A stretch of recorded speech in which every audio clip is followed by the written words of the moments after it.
So today we are delighted to welcome Mychailo Wynnycky, an author of a book, Ukraine's Maidan, Russia's War, just arrived yesterday, and the Maidan Witness.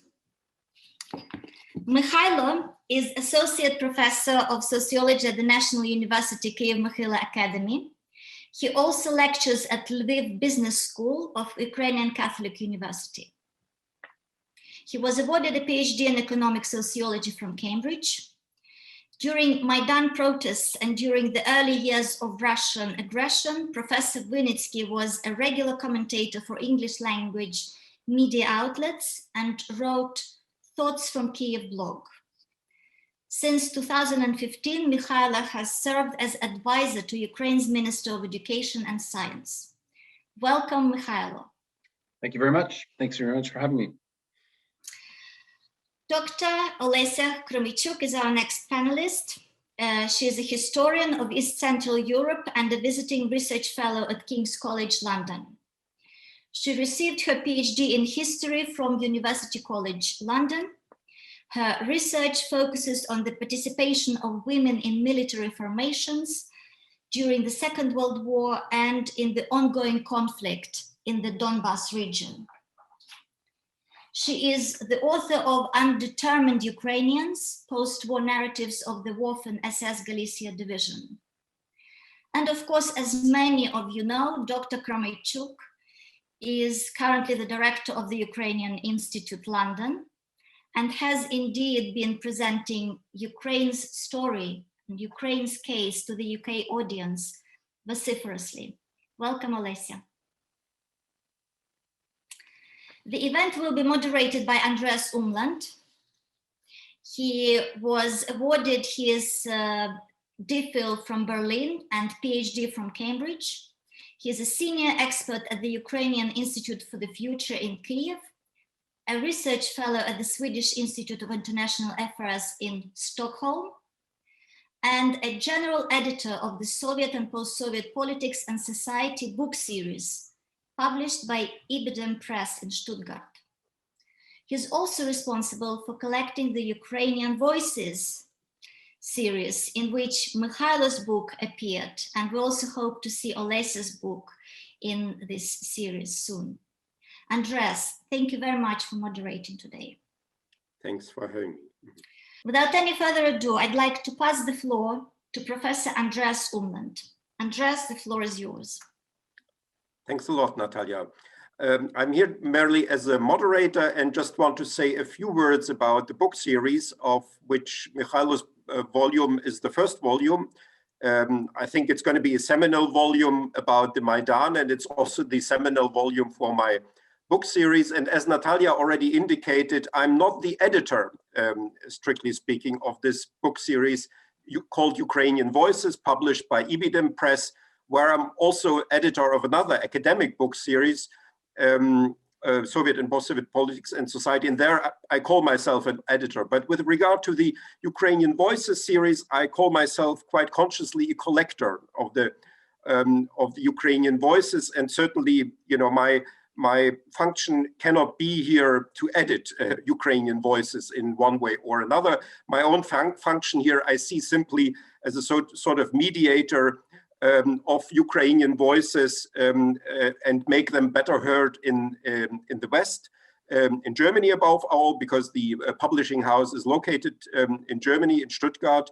But the publishing house ibidem Press has also an agreement with Columbia University Press, where all of the English language ibidem books are presented, including the English language books published in the Ukrainian Voices series, and that is what I see basically as my own main function in this whole enterprise, to bring these Ukrainian voices first to the German public or to the European public via ibidem, and then also to the rest of the world, not only to North America but to the rest of the world via this cooperation of ibidem with Columbia University Press.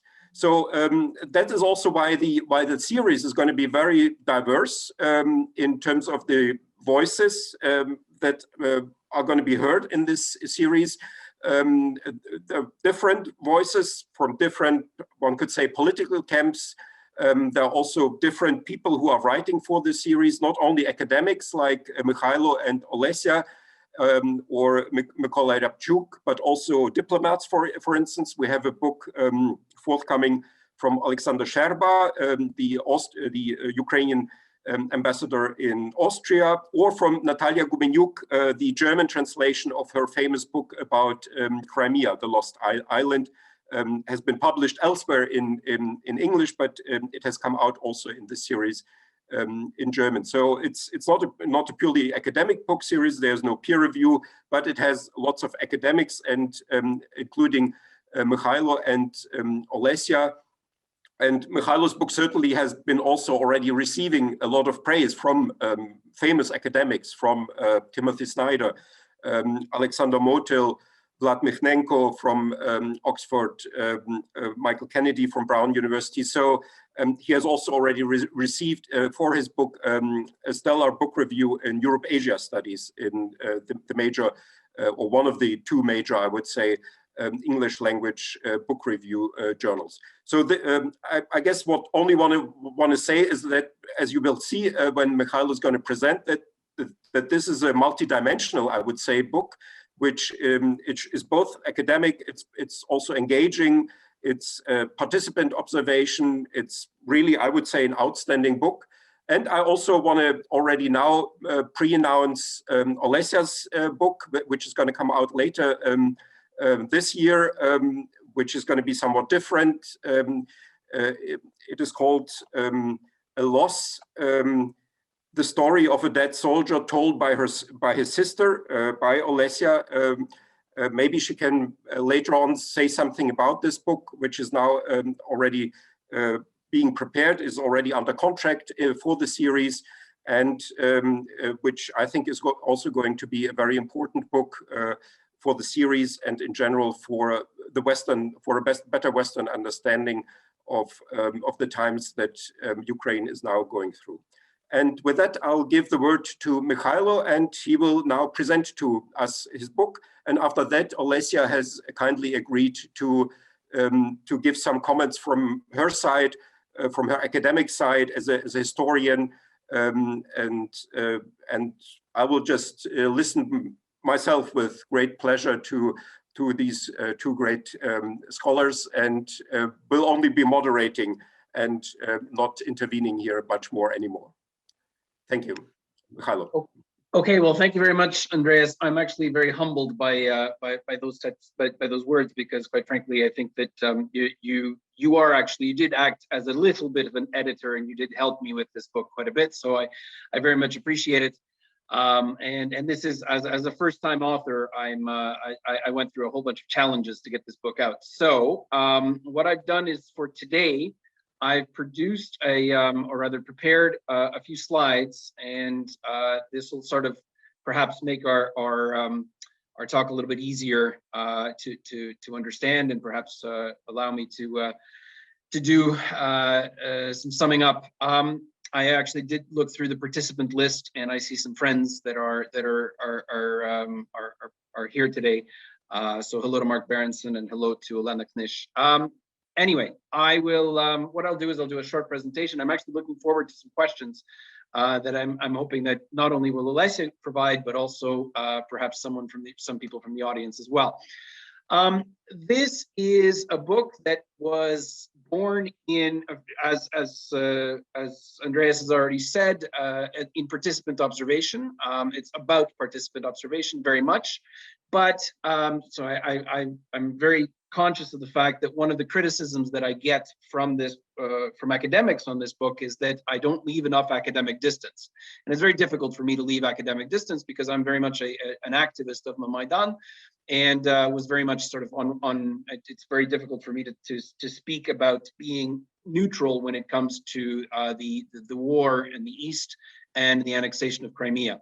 The book was very much a reaction to a series of English language books that appeared immediately after the Maidan in the early years of the war, by people like Richard Sakwa, Wayne Merry, Richard Kalb, others who basically looked at Ukraine not really as a country, but rather, as I say, as a prefix to the word crisis. In other words, we had a sort of a global, or if you like, a geopolitical view of Ukraine that was about, that really left very little room for agency and for local agency. Now, I sort of looked as an activist and as someone who was on the Maidan basically on a daily basis, I wanted to look at this revolution as a revolution. And I definitely present a sort of an agent-centered analysis where the international context is obviously important, but I believe that as the, and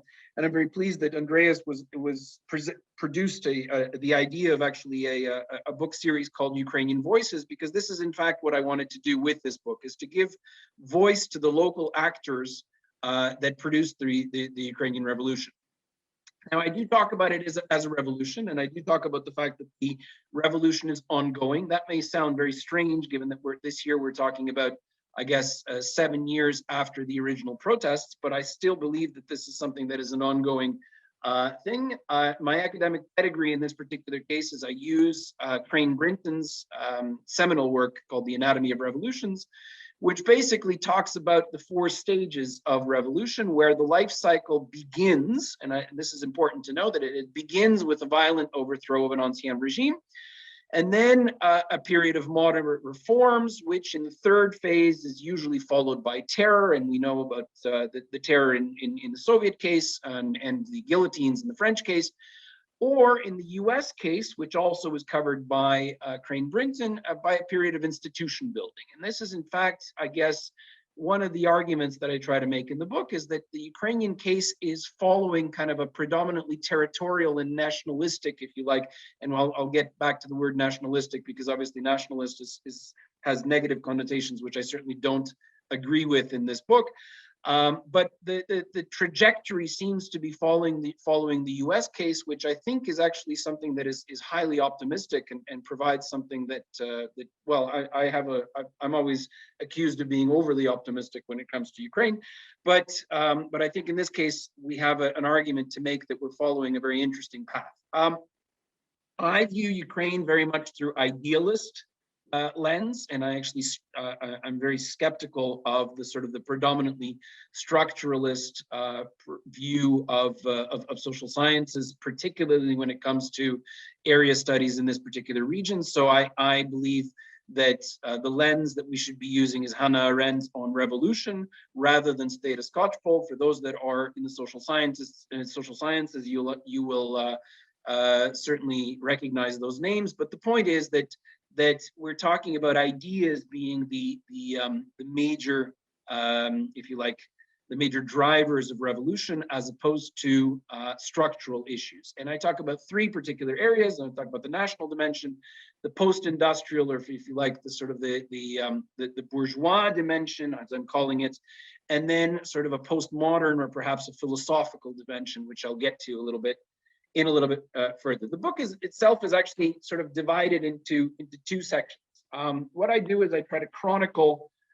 In the first section, I provide a chronicle, and in fact, the book is called A Chronicle and Analysis of the Revolution of Dignity. So the first part, first half, I guess, is really highly an emotional chronicle, because what I personally lived through and thousands of Ukrainians like me lived through was a highly emotional roller coaster. What you see on this picture is actually the chap that's in the center, kind of blurred, carrying, I guess, pylons. He, about 3 seconds after I shot this picture, was lying wounded with a shotgun wounds, having been fired upon by the Berkut on the Maidan. Having come this close to death, it leaves a certain amount of emotional scar. And I'm not sure that I want to talk about this in a negative way, because obviously there was quite a bit of negativity at the time when we were going through it, and obviously seeing burned out buildings and thousands of people at very emotional sort of funeral processions and funeral ceremonies is obviously not exactly something that is uplifting. But I really want to talk about the fact that this is not a story that is tragic. In fact, it is a story of, I think, of in fact, victory. and sort of, if you like, great revolutions. Although, having said that, I can't get around the fact that this is very much an emotional chronicle, and it did touch upon us and our family very closely. Our kids' school, one of the people from the Nebesna Sotnya, in other words, the Heavens 100, was actually a graduate from our kids' school, and I talk about sort of the emotional aspects of what we went through a little bit in the book, and try to get that across to the reader. Obviously, we start with the Euromaidan. The Euromaidan was a sort of an uplifting experience. Lots of flags, lots of students. Many of them were my own former students from both Kyiv and Lviv. Mohidanka za Evropu obviously was a very important thing. And that lasted for about sort of 2.5 weeks, and it was very positive, and it created a meme that became known worldwide, the Euromaidan. But one of the things that we unfortunately had happen is November 30th, this attack on the remaining students on the Maidan. And what I think is important is that at that particular moment in time, even though in the West it continued to be known as Euromaidan, in Ukraine, this became Maidan, and the issue of Europe became very much sidelined to a sort of a general uplifting feeling of Ukrainians rising, if you like. In other words, a sort of a mass movement. I have no idea how many people are on this photograph, but what I lived through was we called it the Million Man March, and it was not just men but also women, obviously. But being in a crowd of 1 million people is really something that is it's difficult to describe on paper. Hopefully, I've been able to get that across as much as possible. But I try to get across the emotional issue of sort of this uplifting experience of being in part of a major movement and feeling that history is really being made. The protesters themselves that we were part of, this is one of the first stereotypes that I try to get rid of or try to dispel in the book, is the fact that this was supposedly people from the Western regions. So the Olesya Institute did a survey on December 2nd in the early stages of the Maidan. And as you can see here, approximately 2/3 were from Kyiv and Kyiv region. Obviously, that segmentation changed over time, but the point is that this was very much a revolution of the capital and not just of the Western regions. In the book, I try to provide a sort of not only an emotional, but also a little bit of a cartographic understanding of what's going on the Maidan, and you see the sort of the area that was considered to be rather sacred by those of us that would be inside the barricades. A couple of spots that are shown on this. Number one is obviously the stage. Number two is something that we called the Yolka, which was supposed to be a Christmas tree, but obviously never became a Christmas tree. And numbers 3 and 4 are interesting spots. 3 is the church tent, which sort of was a nod towards, I guess, traditionalism, because one of the things that we see is this sort of this idea of Maidan being like the Cossack Siege, and the symbolism of the Cossack Siege is something that became very important. But obviously traditional symbols are very important, but also live streaming and Wi-Fi. So number 4 is the IT tent. And number 5 is something that we called the Open University of Maidan, which I was very much part of both creating and also and keeping running at some point in time. I'm very proud of the fact that one of the sort of symbols of the Maidan was this banner. And this was something that was placed on one of the barricades. The reason I'm proud of it is because this was kind of a result of a brainstorming session that I was part of. For those of you that speak Russian, that basically was kind of an attempt to get the idea of the Maidan across to people that lived in the East and the South. New Year's Eve, lots of fun. Hundreds of thousands of people on the Maidan, and obviously Maidan continues to be a sort of a protest movement, but obviously about peaceful protest. And then things went sour in January with our first violence. And this is very important because Ukraine, up until January 19th, 2014, was the only post-Soviet republic other than the Baltics, and even including the Baltics, because including Lithuania, it was the only Soviet republic that had avoided any kind of political violence. And that ended on January 19th, 2014.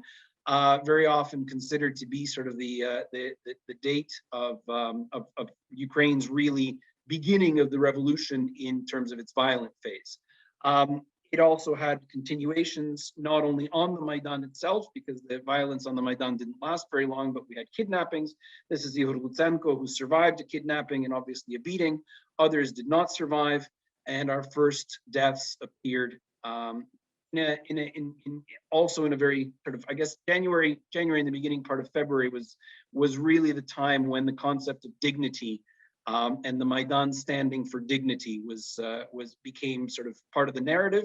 This is Kozak Havreluk, who was paraded in -10-degree weather, naked, for the pleasure of the Berkut troops at the time.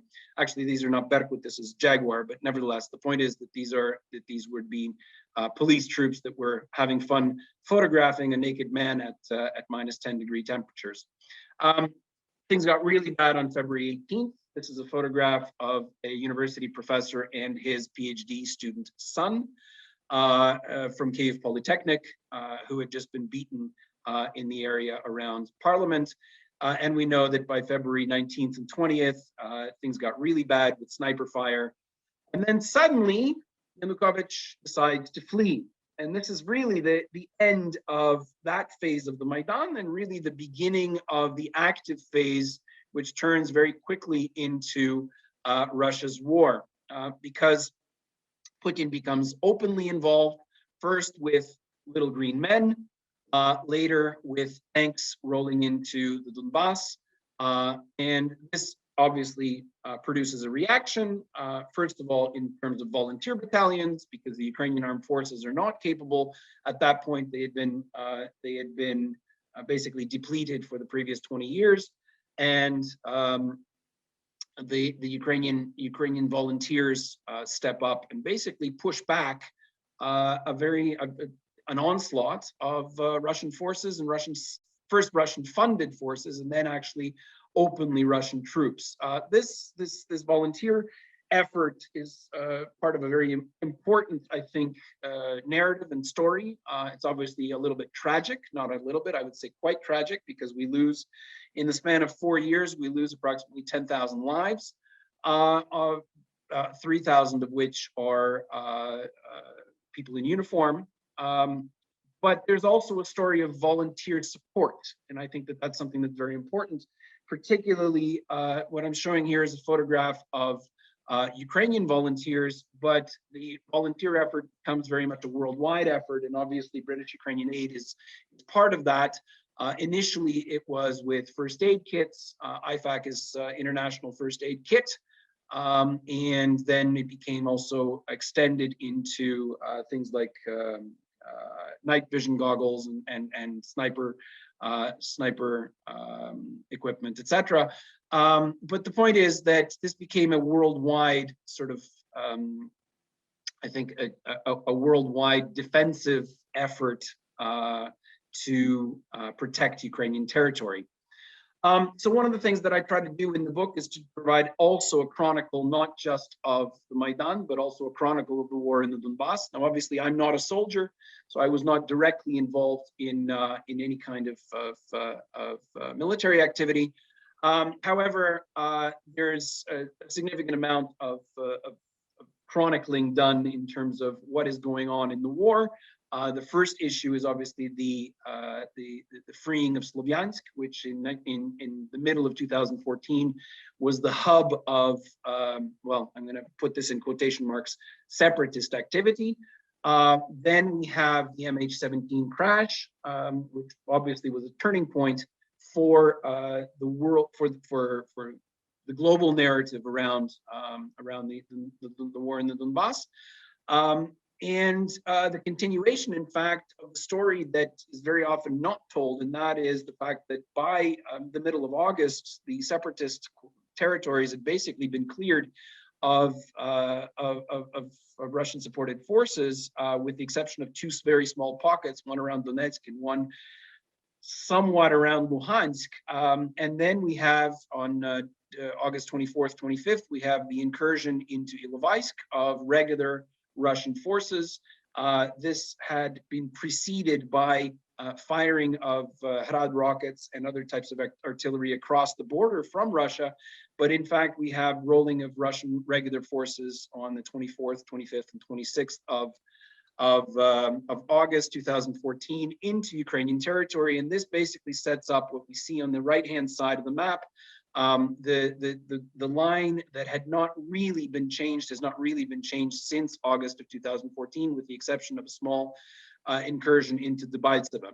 So we try to chronicle that, and then just to finish off, one of the things that we do in the chronicle section also is I try to provide a little bit of a review of the reforms that were done in the first 5 years of the Donbas war. One of the things that I think is very important is we very often, in the Ukrainian narrative here in Ukraine, we hear that nothing has changed or not enough has changed. And obviously that is a reflection of the very high level of expectations immediately after the Maidan. But in fact, if we actually analyze those 5 years, or in fact the 4 years immediately after the Maidan, more was done to reform various sectors of Ukraine than had been done in the previous 23 years. So Ukraine has actually changed dramatically over that time period. It's changed in a kind of a moderate kind of schedule, but nevertheless, this is another thing that I try to get across in the book, and we review quite a bit in terms of what has been done in various sectoral reforms. Obviously, the goal is always peace. At the moment, we're looking at a bit of a lull in the war in the east. Hopefully, this lull will last. At the moment, we have approximately 4 months now with very minimal casualties. That doesn't mean that we've had no deaths, but we've had minimal casualties in the east. But few in Ukraine believe that this is something that is going to last.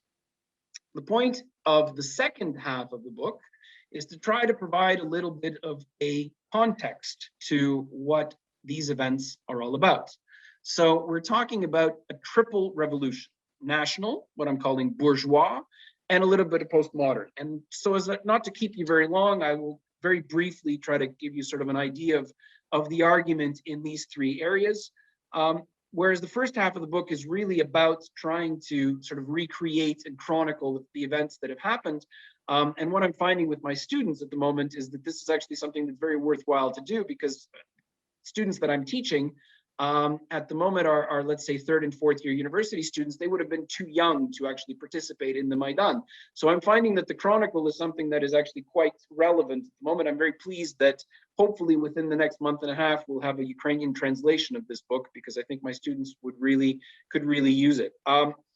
But the second half is more of an analytical piece. I'm not going to say that it's very academic, but it is a little bit more analytical in terms of its approach. So in the national dimension, we talk about the movement of the Maidan from sort of Euromaidan to Revolution of Dignity. And really, this is the national dimension is perhaps one of the most important in which to try to understand what has happened in Ukraine in the last 5 years. And I think that phrase of "in searching for Europe, we found Ukraine" is perhaps one of the best ones. And then Katya Horchynska, who talks about the birth of a nation.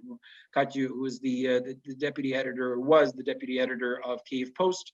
And I quote her quite a bit in the book, because I think that she tried to capture, she's actually a Russian speaker, and she tried to capture this identity revolution that was happening. It was about symbolism. It was about the Cossack, sort of the revival of the Cossack myth, which is perhaps something that the author of the foreword to the book, Maichailo, has written about quite a bit. And I think that he really has it dead on about the importance of this mythomotor of Cossackdom. But it's also about inclusive patriotism, which is really something that the Western narrative on the national dimension, I think, loses, perhaps because of the fact that the Kremlin narrative has been so influential, and that is that it's not about ethno-nationalism, and it's actually not really about political nation either. It's about contemporization and sort of being proud of being Ukrainian in today's world. Most importantly, from a political standpoint, one of the things that we see happening in Ukraine, which I think is really quite striking, traditionally, in the social sciences literature, Ukraine was always seen as sort of a cleft country. So when we looked at the voting patterns in the early 90s, Kuchma versus Khromeychuk, we saw a specific line that was dividing the two Ukraines. And then in 2004 and in 2010, again, we saw the line move somewhat eastward, but nevertheless, there was always this vision of Ukraine being somehow Russian-speaking or Surjik-speaking East versus, which was Russian-oriented, and then a center which was more Ukrainian Surjik-speaking and or Ukrainian-speaking and more European-oriented. And I think one of the things that happened certainly was it was seen in the two presidential elections and two parliamentary elections that we've had since the Maidan, is that that line is now gone. So there is no more political rift that is regional, meaning linguistic. Now, there obviously are political cleavages within the country. Country this size cannot live without political cleavages, but nevertheless, they're no longer sort of this simplistic duality or dichotomy of sort of Ukrainian-speaking West versus Russian-speaking East. And I think perhaps one of the most surprising things that we found in Ukraine, and this was in fact, I think one of Putin's mistakes, was that he believed in this duality of Ukraine, and he was not expecting this phenomenon of Dnipropetrovsk, Odessa, or Dnipro today, Mykolaiv, Kherson, the idea of the Russian-speaking Ukrainian patriot. And this is something that I think became a surprise to a lot of people. And it's something that I try to get across in the book, that it was in fact perhaps surprising because we weren't looking closely during the 90s and the 2000s at the identity revolution that was gradually happening. But it certainly came to a fruition in the Maidan and immediately after the Maidan, when this region decided that yes, we're Russian speaking, but we do not want to be part of Russia, nor do we want anything to do with this idea of the Ruski Mir. This I present a little bit in terms of sociological data. Now, please don't be very scared of all these figures. There's really one, or rather two things that I wanted to point out in this graph. First of all, what you see is citizen of Ukraine. And what happens between 2013 and 2014 is we see a massive shift from 50% of people identifying as citizens of Ukraine to almost 2/3 of Ukrainians identifying in the first case as citizens of Ukraine. Resident of their region and citizen of the former USSR dropped dramatically in all areas except the Donbas. And this is something that obviously is worrying, because there is, in fact, this shows that the Donbas, the survey of 2014 is done just basically the last survey that is possible to do before the referenda officially, if you like, and again, I put this in quotation marks, established the DNR and LNR. But this is something that is worrisome because there is obviously an identity split between those areas of the Donbas that are today not controlled by the Ukrainian government. On the other hand, in the 93% of the country that has remained part of Ukraine, we have a very much a sort of a patriotic rising, and that's really quite revolutionary. Very briefly, on the second dimension, I call it a post-industrial or bourgeois dimension. Most interesting to me is the phenomenon of the Automaidan. Obviously, people that had money. This is something that is very important because this is obviously a common question that I got asked by many people coming in from the West, particularly journalists, is who financed the protesters. And the answer, of course, is that it was small, medium businesses and generally sort of the white collar, if you like, what I call creative class of Kyiv that was financing the protests, and in fact became the main financier also of the volunteer movement. Now, this particular group in society is something that's very much understudied. They have a very much a demand for representative leadership, and sort of the idea of a leaderless movement is very appealing to this group. They're about meritocracy. They're very anti-left and in fact suspicious of the state. And this is something that became very clear also in Zelensky's discourse prior to his election. In his election campaign, it was always about You know, let's give it to the state. Let's give it to these state actors. In other words, almost in fact, one of the things that was talked about in the Zelensky's discourse was about the fact that they were supposedly libertarian. Now they changed that label later on, but the point is that that was kind of a very much a right of center economic ideology, became very popular in the post Maidan era, and that has continued to this day. Certainly the Hontaruk government was talking about economic growth being the panacea, and this was supposedly to be accomplished by basically making the state smaller. So deregulation, infrastructure, land market, anti-conglomerate policies, these have continued also into the Shmyhal government. So we see finally privatization after 25 years of a moratorium on the sale of agricultural land. That has finally been lifted. In other words, very much a sort of a liberal program, if you like, meaning small L liberal, right of center economic type of policies. Postmodern dimension I find to be the most interesting, and I'll finish off now. This is my last one. It's perhaps the most difficult part of the book to understand. It's perhaps the most technical, but I find it to be the most interesting. I think that we've touched upon some philosophical senses in Ukraine, which I think are very, very interesting. And first of all, it's the idea of dignity. Now, dignity, in fact, is a very bad translation of the Ukrainian word hidnyst, because dignity in English and in French, dignité, comes from the idea of a quality of the nobility that became democratized over the last 200 years. But the point is that you could talk about someone being dignified, or someone being, this was sort of, whereas hedonist is a human quality, but also it is something that is inter-individual. It's something that is recognized by an other. Which brings me to an idea of personalism, which emphasizes the significance and uniqueness of inviolability of the person, but as well as the person's essential relational or communitarian dimension. And this is something that I talk about a little bit in the book. I'm not going to get through it very much now, because I think it's a little bit dry and perhaps a little bit too academic. But I think that if anyone is interested, I've actually recently published an article on this in Cave Mychailo Humanities Journal, and I'll leave you with this reference. It's about dignity, fairness, hierarchy, and the idea that the Ukrainian Revolution was perhaps producing some philosophical senses that are, in fact, not just sort of a catching up to Europe, but in fact, perhaps a contribution to the European civilizational project. I think that I will end with that, because I've spent already a lot of time.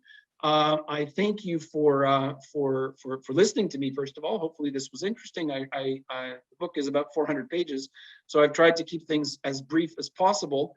I very much look forward to what Olesya has to say about this, because as anybody who has written something, it's always fun to hear criticism. So hopefully, Olesya, you'll have something also negative to say about this, but and I think that we can continue with this discussion, and I look forward to some questions perhaps from the audience. Thanks. Thank you, Mychailo, and I just give the word to Olesya, and I'm also interested to hear what you have to say on the book. Excellent. Thank you so much for inviting me. Thank you for your very interesting, provocative, and thought-provoking book, Mychailo. First of all, I'd like to say that I'll be speaking today in my capacity not as director of the Ukrainian Institute London, but as a scholar and researcher of war.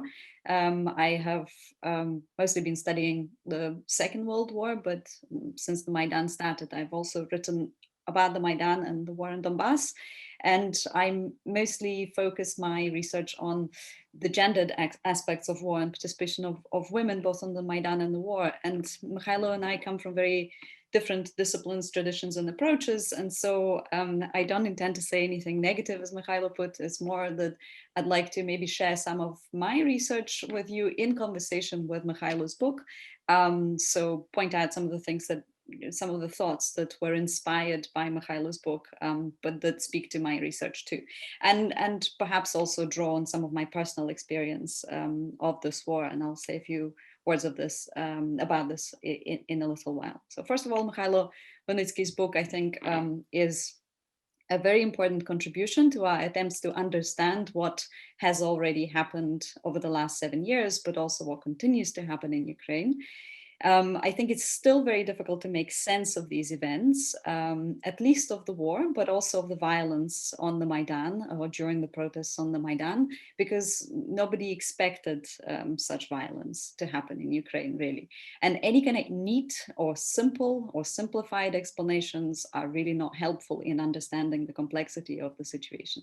Mychailo, of course, is absolutely aware of the numerous simplifications that started to circulate really from the very early days of the protests and throughout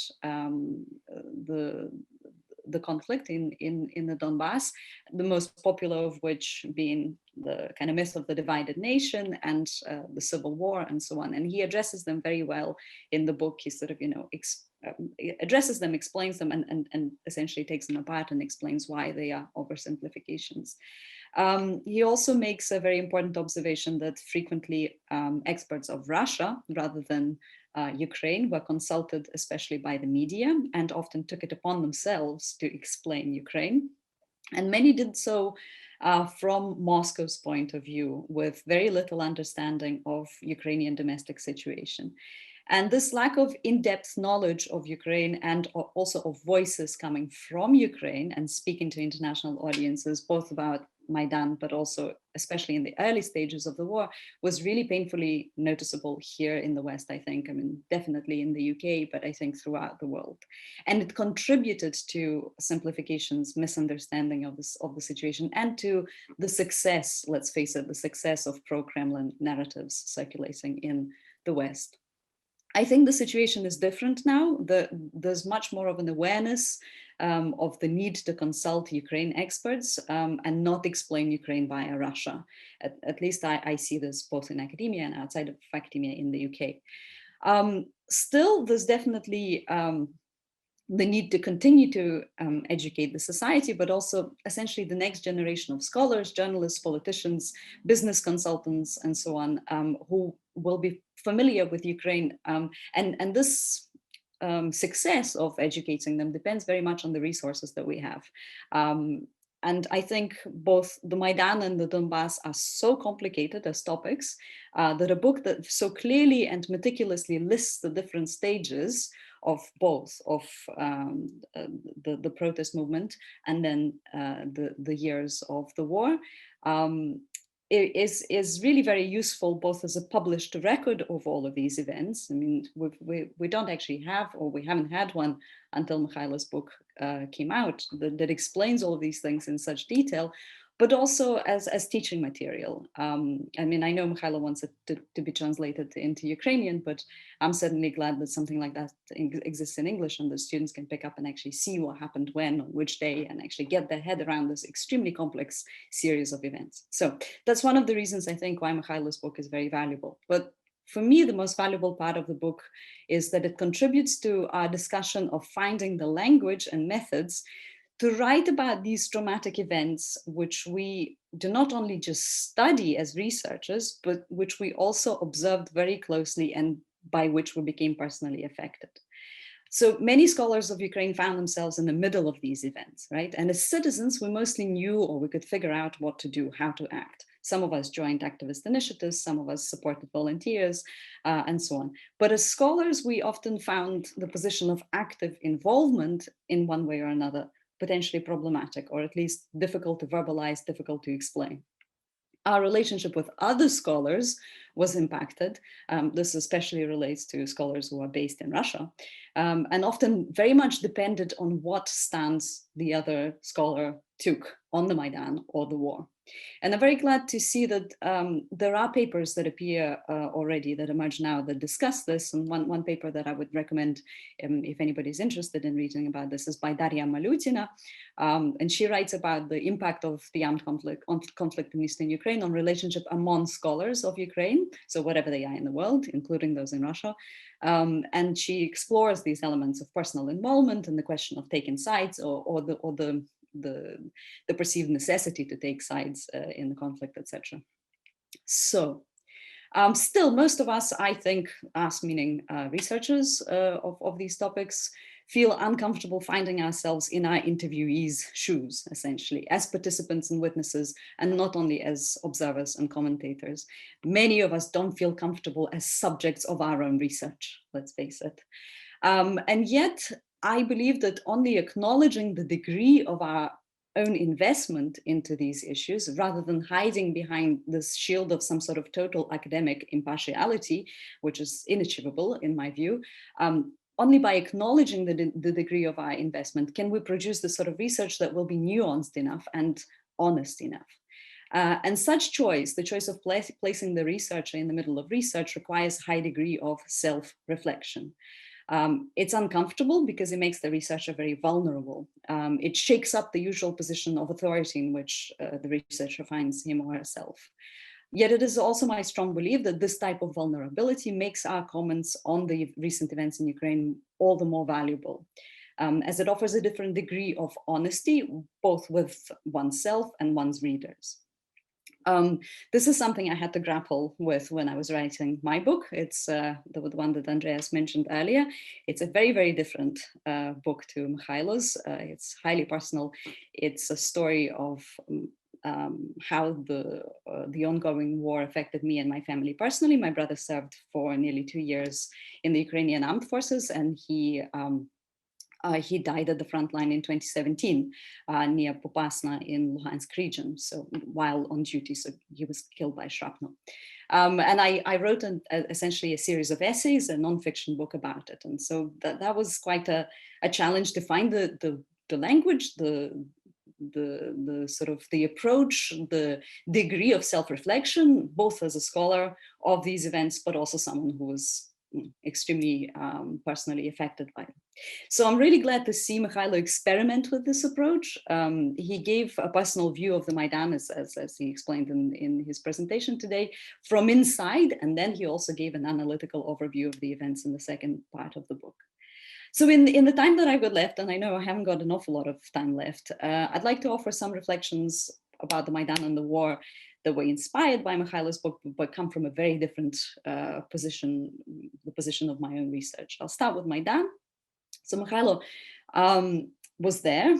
I only came right at the end. So the fires were still lit, the tents were still up, there was still quite a lot of people. The protests essentially were over. So I did not see the stages that Mychailo describes in this book in person, but I could still very much sense the sense of trauma felt very deeply by society at the time, in Kyiv in particular. I came to interview women who participated in the protests. I'd been working on the question of gender and political violence for some time, and I was asked to contribute specifically a chapter looking at participation of women on the Maidan for one of the first collected volumes that appeared about the Maidan, I believe actually was published by ibidem, edited by Professor Maples. As I'm sure Mychailo witnessed himself, before the violent clashes on the Maidan, roughly half of the protesters were women. So it was roughly split as a society. It kind of reflected the population.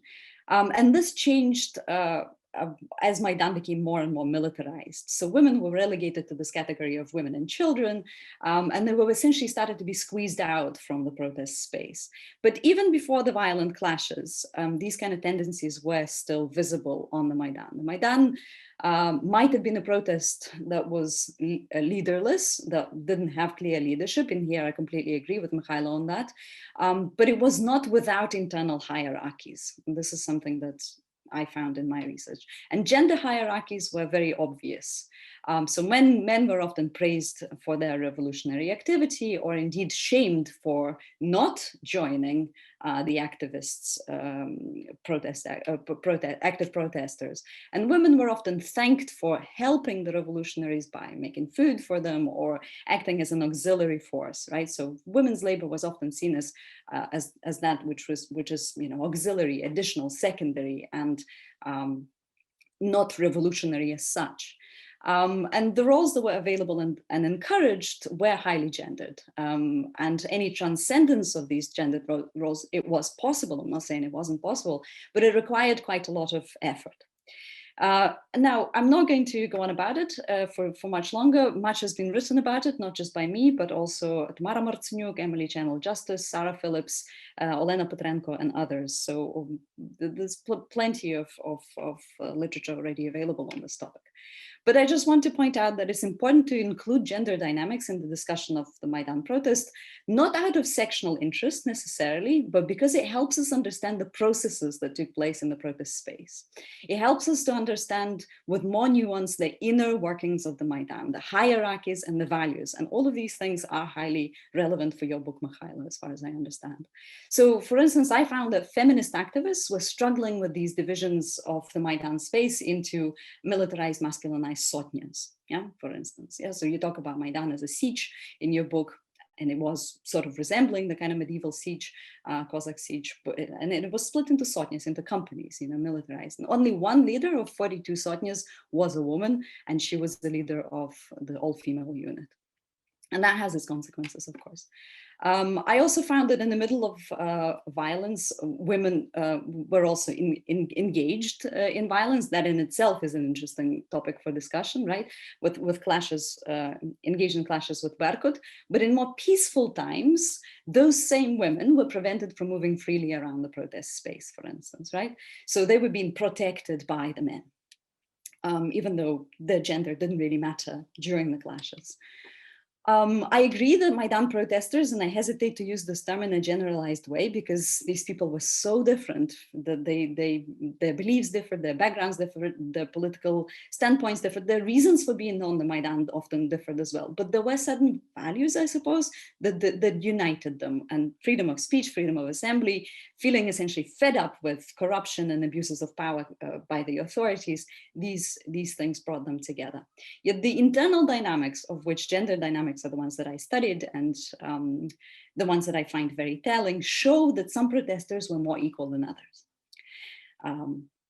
At least that's what I found in my research. And when questions of gender discrimination started to be raised at the protest space, they were often very quickly labeled as untimely, ne na časi. No?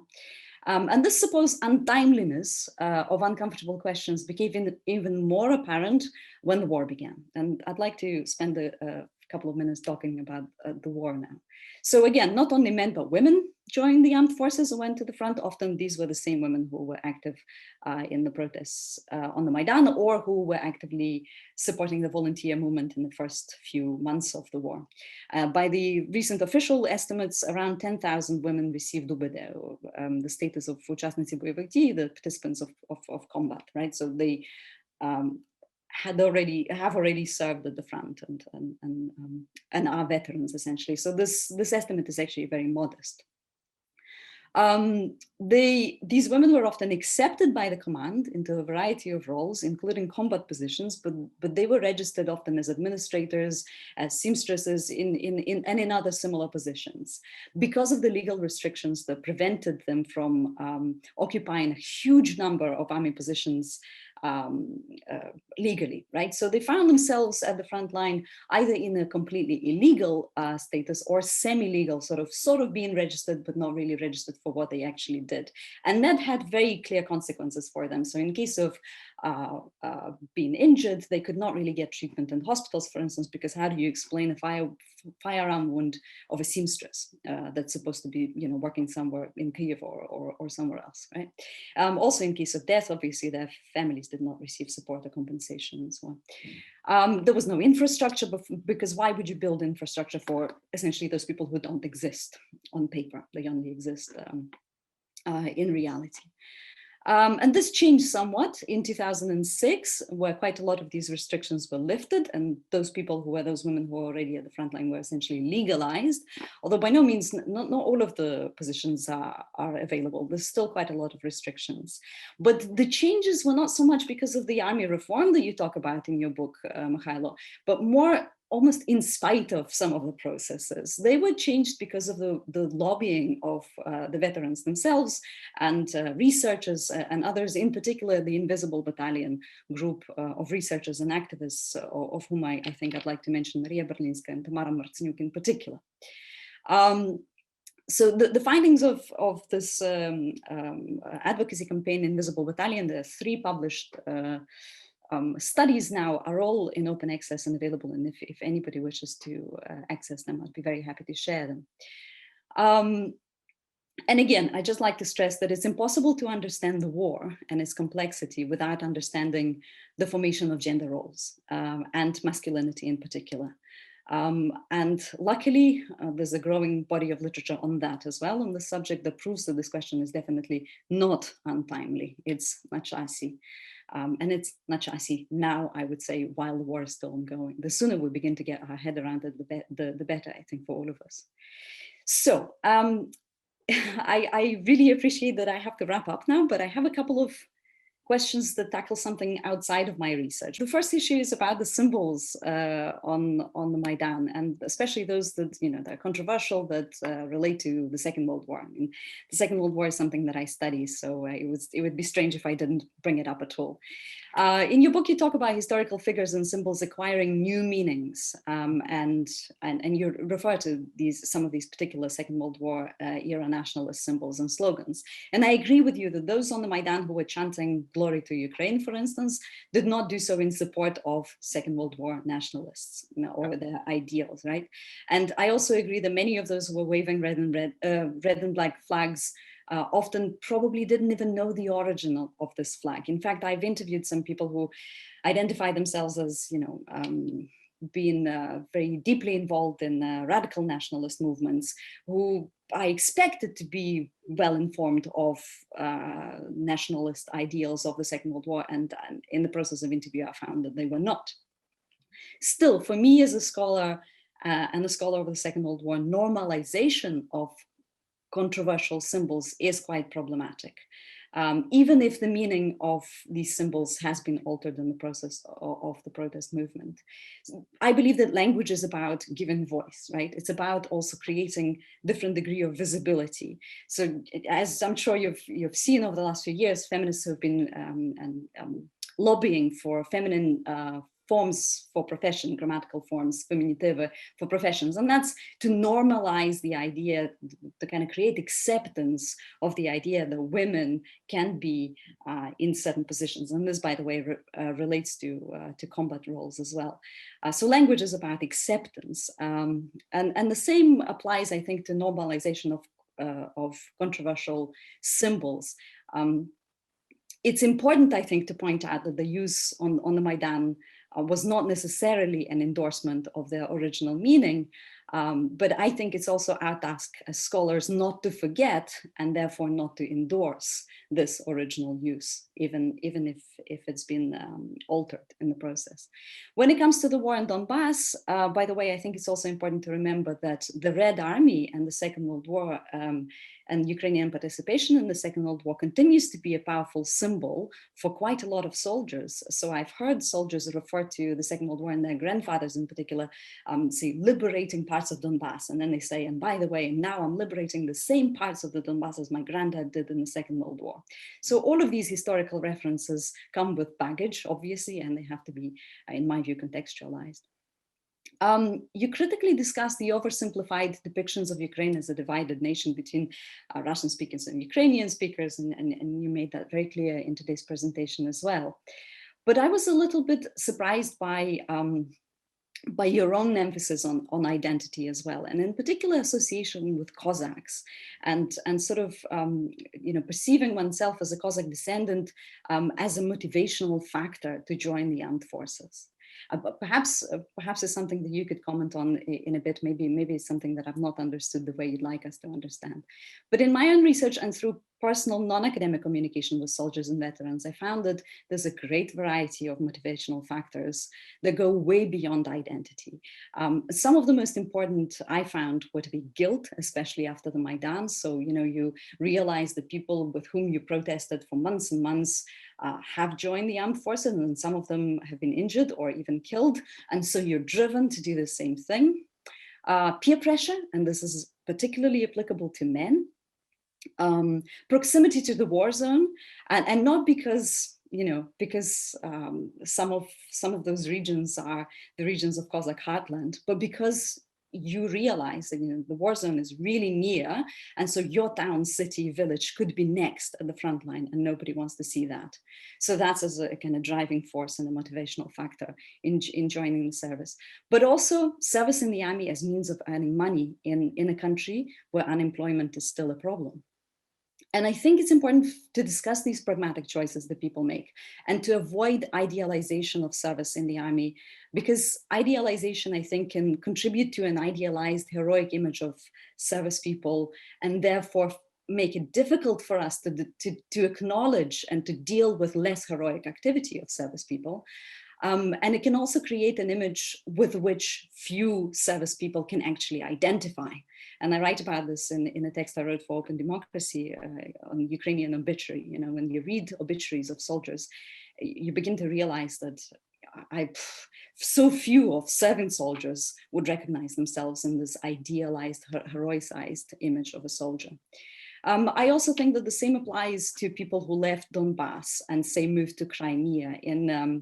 In private conversations that I've had with people whose relatives from the Donbas decided to move to Crimea, I was, maybe as a scholar, I'm so used to looking at questions of identity and seeing them as something that could potentially explain people's choices. But I was really struck by the fact that a lot of the time it's just a pragmatic choice. They moved because they could. Their choice was between living in a war zone or living in very close proximities to the war zone in Donbas, or moving to sunny Crimea, and they decided to move. And they themselves say it's got nothing to do with, you know, supporting the annexation or feeling pro-Russian or anything like that. So it's often, for me personally, a bit of a wake-up call, you know, to say, hey, perhaps not everybody is interested in memory politics and identity issues as scholars are, as I am. And just the last couple of issues is about the reforms that you talked about. I sort of struggle to share some of your optimism, I'm afraid, and maybe that's because I'm Ukrainian, and maybe not, because you did say that quite a few people have commented on that before, but in particular about the army reform. So you say that one of the achievements of the last few years, and I'm quoting you here, rejuvenation of the Ukrainian armed forces from a poorly equipped and ineffective force that relied on volunteers to provide basic foodstuffs, clothing, and fuel when first confronted with Russian aggression in 2014, to an army that is well-equipped, battle-hardened, and engaged in a program of continuous training and upgrading of military capabilities in concert with Ukraine's Western allies. Now, of course, the army of today, Ukrainian armed forces of today, are not the same as Ukrainian armed forces at the start of the conflict, but I think it's also really important to remember that there are quite a lot of issues that the armed forces continue to face.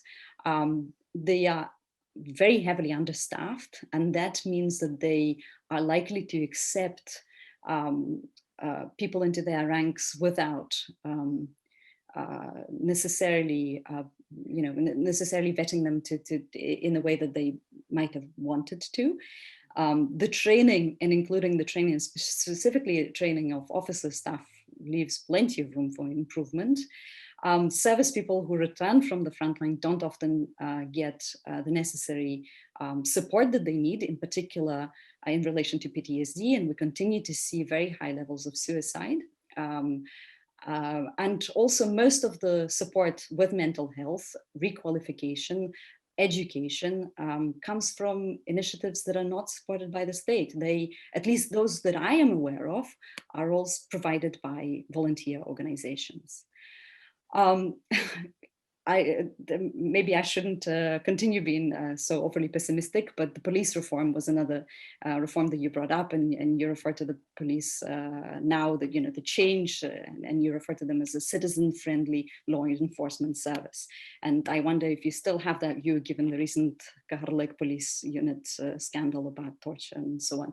So, you know, yes, I can see where the optimism comes from, because especially in the first few years, we could really see the changes being implemented, but I wonder if your view is still the same. My very last question, I promise you, is what you ended on your presentation as well, is that the revolution of dignity is still ongoing. The question I have is, how does this manifest itself now? What are the signs of it being still ongoing? I don't disagree with you, by the way, I just would like to know how we can see that. Thank you, and sorry I took so long. I have 3 pages worth of notes that I've taken from Olesya's comments and also from the comments or questions that have come from the Q&A in the chat. I'm going to try to sort of group some of these together. So I will try to answer some of them. First of all, I want to thank Olesya for obviously some fantastic issues being brought up. The book was completed 2 years ago. So obviously, and it was completed before Zelensky's election. So, and in fact, one of the things that I write about in the foreword to the Ukrainian version is that it needs to be contextualized versus the last 2 years. So obviously things have changed a little bit, and this was an attempt to try to sort of, I guess, capture what happened in the first 5 years after the Maidan. Okay, so we need to understand that life goes on. And this, in fact, is one of the aspects that I would answer your final question about how do I justify the statement of the revolution is ongoing? Well, take a look at how in the last 2 years, how little, well, let's put it this way, how easy it is to poke holes into my argument because of the fact that the reality on the ground has changed so radically in the last 2 years. So the point is that that obviously I was reacting at the time of writing to what was available in 2015, 2016 in the literature. Today, I would probably be commenting things a little bit differently, but I remain with my argument that the revolution is ongoing because we're seeing a very rapid transformation of Ukrainian society. Now, the direction of that transformation, what in fact is, I'm not a determinist in any way, so it's very difficult for me. I mean, talking about an agent-centered approach, obviously it's very difficult for me to be predicting. I would be perhaps describing, and I will in fact talk a little bit about, because we have some comments about that I think are very good. You started with the statement of bridging activism and academia, and Natalia has in fact asked a question, which I think is very good, about the fact of, perhaps we are a little bit too concerned about the fact that we are supposed to be academically distant and impartial. I think that may be in fact something that is a reflection of our strange to the Anglo-Saxon reader last names. I have grown up in Canada knowing that my surname Wynnyckyj was in fact usually pronounced as Wynnyckyj, which meant that I would obviously be not impartial to anything that was Ukrainian. So yes, I think that perhaps we're making a little bit too much of that. We become, as Ukrainians, we're very excited about people like David Marples, people like Timothy Snyder, that don't have obviously Ukrainian backgrounds. When they write about Ukraine, Andreas Umland, wow, he's writing about Ukraine. That obviously is something that excites us much more. And I think we do perhaps have a little bit of a problem straddling academia and activism, and it's perhaps a little bit more of a problem for us than it would be for people with more perhaps Anglo-Saxon or Germanic surnames. That is in fact the case. But I mean, obviously the goal of the book was to dispel some myths and stereotypes. I think that was something that that obviously made it a little bit less of an academic book. And that, I think, is what Andreas said at the very beginning, is that Ukrainian Voices is a series that is really not an academic series. It's more of a series to try to voice what in fact is going on the ground. And one of the things that I missed in this book, and I thank you very much, Olesya, for picking up on this, was the gender aspect. I'm not a gender scholar. That would be perhaps that's a cop-out, perhaps, and it's not a good enough excuse. But that is in fact something that you, Tamara Marcinyuk, who's a colleague of mine at Mychailo Academy, have picked up on and quite well. One of the things that is asked, that Olex asked about, I don't have a surname unfortunately, was what is covered on the war in the book? And I think that what is very important is that what I'm trying to make in the argument is that we can't separate Maidan and the war, and that's an artificial separation, and we shouldn't be separating it, because it's part of a general, or if you like, a revolutionary process. It's the same way as when we talk about the American Revolution. It's very difficult to separate the American Revolution from the War of Independence, right? It's really one and the same process. And in this particular case, one of the issues is obviously an identity revolution, which I have been criticized, and I think reading into to perhaps one of the things that Olesya is saying is that, you know, not everyone is interested in the questions of identity. And William Risch, who did a very good, Bill has done a very good, I'm very grateful for his book review. He, in fact, was quite critical about this and said, you know, Mychailo, perhaps you've made too much of this identity revolution, because perhaps it wasn't something that was really, you know, encompassed the entire population, or perhaps encompassed certain amounts of activists and volunteers. And I think perhaps that is a point well taken. That this but on the other hand, it certainly encompassed more people than had been encompassed in the identity discourse up until 2014. And I will claim that makes us look at a certain amount of critical mass. Obviously, the issues of memory and identity are not the most important for everyone, right? But they are important, and they became important for us, for a larger number of people after 2014 than they would have been. Now, that perhaps is not much of an academic sort of finding, because obviously in a time of war, you would expect that. But the fact is that that's something that did happen. And I think that that is something that needs to be described in terms of the contemporarization of symbolism. And this is really, Tatiana asked a question that I think is very good about the predisposition of Ukrainians to protests and do Maidans. I think one of the messages that I was trying to get across is this is close to the identity revolution concept, and the concept of Cossack identity being very important. Ukrainians don't like hierarchy, and this is something that I'm finding as I'm a consultant for a lot of Ukrainian businesses. I now work as for the last 2 years, I've taken on a government position. Hierarchies are not something that Ukrainians are comfortable with. And I really think that that needs to be explained, first of all. And I think that the Cossack myth is perhaps part of that explanation. And I think that this is something that makes Ukrainians, in fact, very well predisposed to success in a post-industrial economy. One of the most popular books at the moment, actually in management, is something called Team of Teams.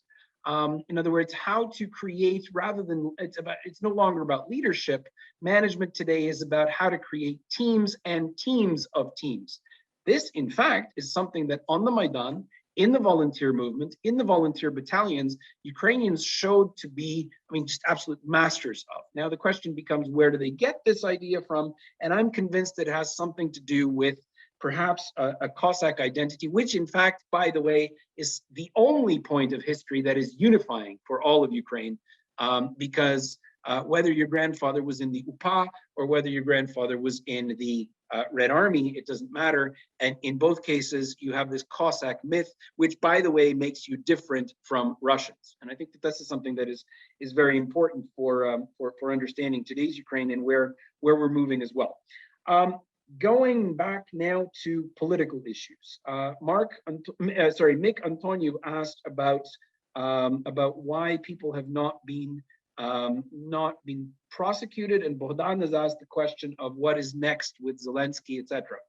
And this is actually very close to the question also by Rainer Elk Anders. I apologize if I'm not pronouncing the names correctly, but in all three cases, you're asking of sort of what's going on today, and this actually does fit a little bit into the concept of the book, and that is of the revolutionary process. We are still in a stage of moderate reform. We're still in a stage where any kind of prosecution of people from the old guard is really looked upon, unless they're like sort of really around Yanukovych, sort of the Yanukovych family, who've all fled to Russia. That those people are sort of off limits. But Medvedchuk, Portnov, people that are actually quite close to Putin and to Yanukovych, they are actually living quite well in Ukraine. And the question becomes, why is that the case? And the answer is because Ukrainians at the moment are still in a sort of a moderate reform phase. We've not gone into, and we've not solved the issue of how are we going to, we've passed a lustration law, but in fact, it's not being really enforced. We haven't done judicial reform. And this again is something that I think is really the main challenge now. And I think that we're in a bifurcation phase of history. We will either see in the next year, 2 years, 3 years perhaps, we will see a movement towards if you like, vengefulness against oligarchs, Yanukovych people, and in other words, there will be a radicalization. Or, which is something that I'm personally very much working towards, we will see institution building. And institution building, in our case, I believe, means the institutionalization of spravedlivist. I talk about this in the book, and I'm going to take 30 seconds or perhaps a little bit more to talk about this right now. Spravedlivist is not the same as rule of law. Rule of law, as interpreted in Ukraine very often, is in fact rule of statute law, законність in Ukrainian. Rule of law, as we understand it in the British sense, is rule of rightness, if you like, meaning spravedlivist. And I think that in a case of Ukrainians who are very much anti-hierarchic, who are not about things that are, the leader says is not enough as a justification for any kind of decision.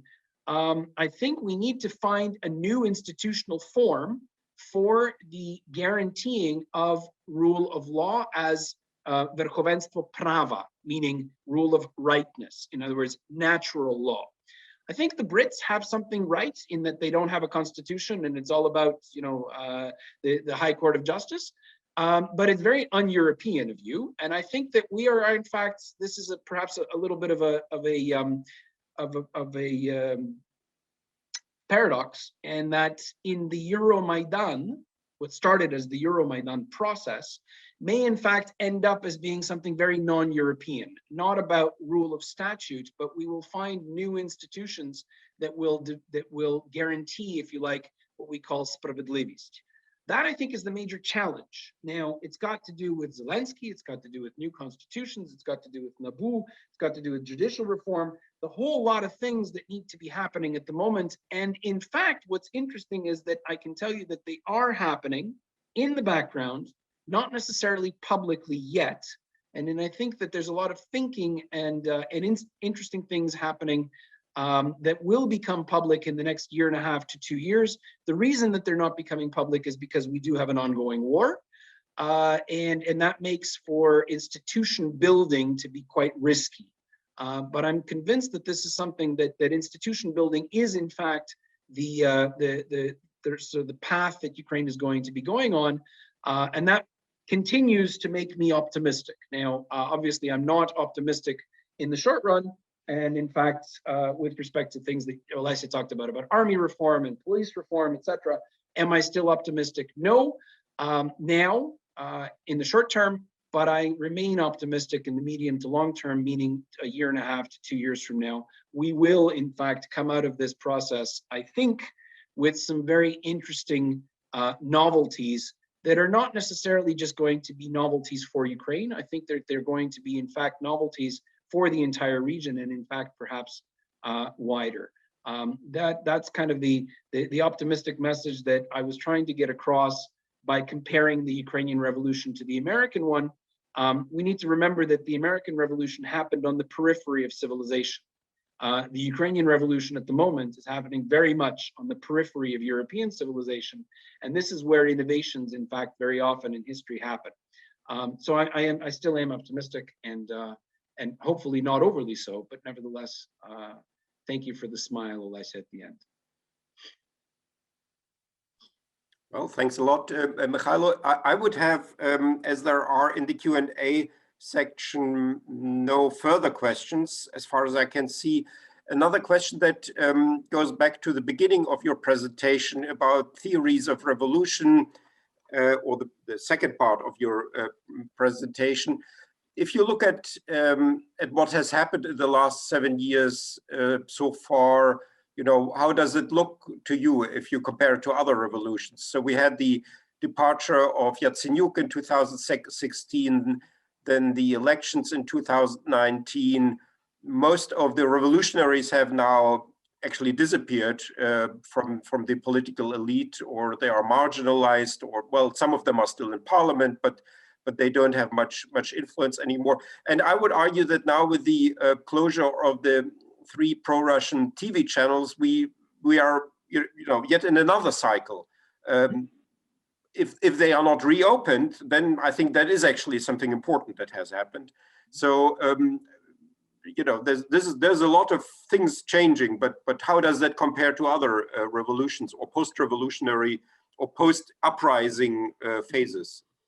I think that, you know, we as Andreas, you're primarily a political scientist, and I think political scientists very often look at sort of events that happen, and we analyze them from the perspective of sort of today's events and how they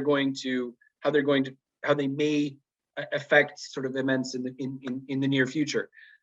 When we analyze revolutions from a historical standpoint, we're always looking at big pictures, right? And I remind, I think it was, I don't know which Chinese leader that was asked to sort of, you know, this famous thing about the Chinese leader was asked to comment on the French Revolution, and he said, well, not enough time has gone by yet to be able to actually make an assessment. Yeah.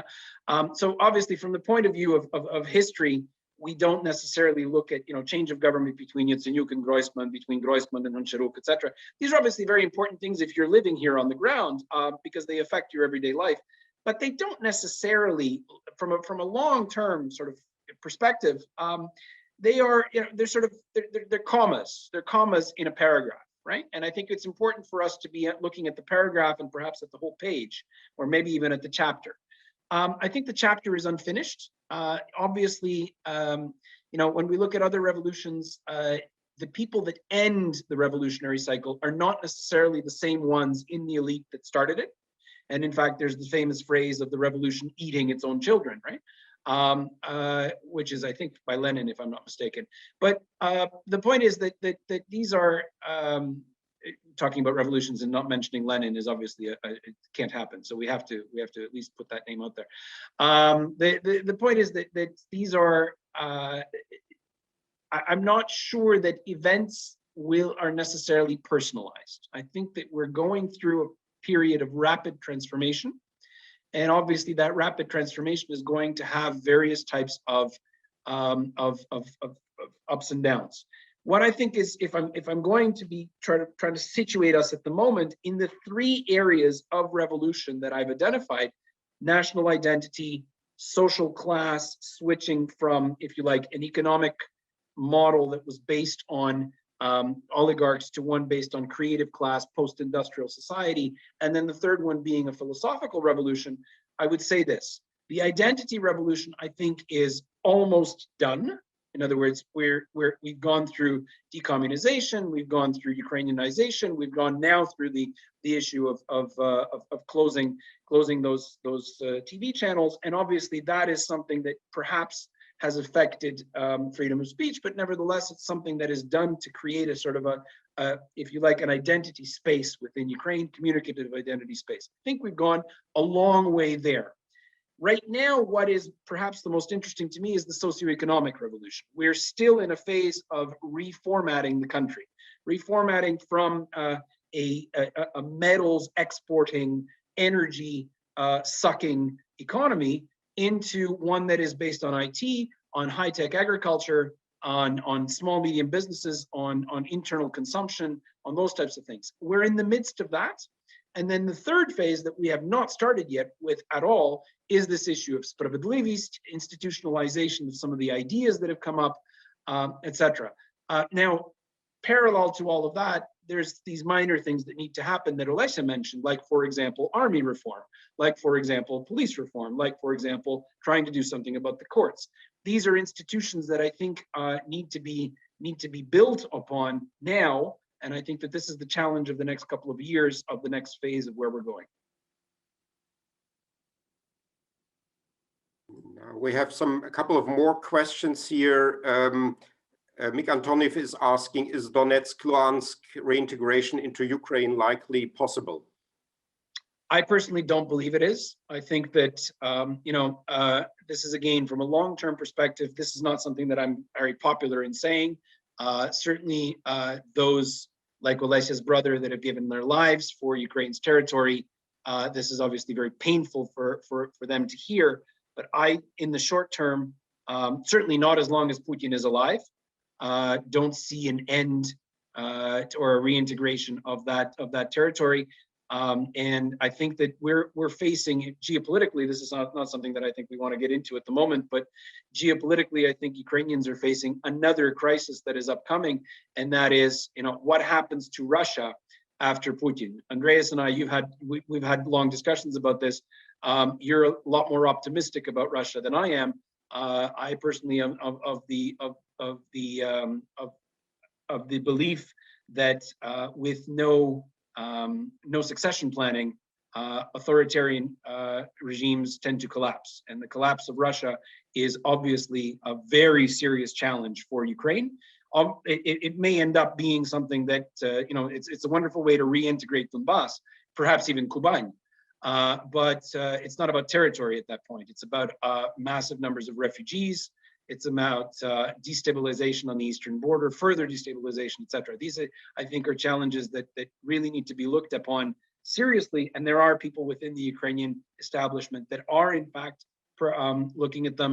I think that this is something that Ukrainians, again, are looking at because we have to. From my perspective, I don't see very many Western diplomats looking at that very seriously at that perspective, and I think that that's rather frightening, in fact. Okay, I would then suggest that we, as I don't see any more questions in the Q&A section, that we finish at that point. I think we made a very good choice with inviting Olesya to Yes. To comment, because I learned a lot from her comments, and the questions were also quite pertinent. So that was really very valuable. Addition, also, there was a critique here in the Q&A that there was not enough about the war, but maybe we will have more book presentations here where we will speak more about the war. And for instance, when we speak about Olesya's book, but also about a couple of other books in my series or other series, then this will be a continuation then. But here we talk more about the Maidan itself, and I think that was in a way a good start if that is going to continue this sort of series of presentations. So I thank you a lot, and I thank Natalia above all for organizing that and having the idea and pushing it through and contacting everybody, arranging this, and I look forward to more such events. Thanks a lot, Mychailo and Olesya. I enjoyed that a lot, and I learned a lot, actually. Thank you. Thank you again to Olesya. Thank you very much, Olesya, and thank you, Natalia, for organizing this. And always, I can't thank it. For the last couple of years, thank you to Andreas has been something that I've been repeating over and over again. So yet again, thank you to Andreas. Most enjoyable evening. Thank you. Thank you very much to all our participants. A big round of virtual applause, please, from the audience to Mychailo Wynnycky, Olesya Khromeychuk, and Andreas Umland. We would like our audience not to forget to buy the book. Yes, it's available now.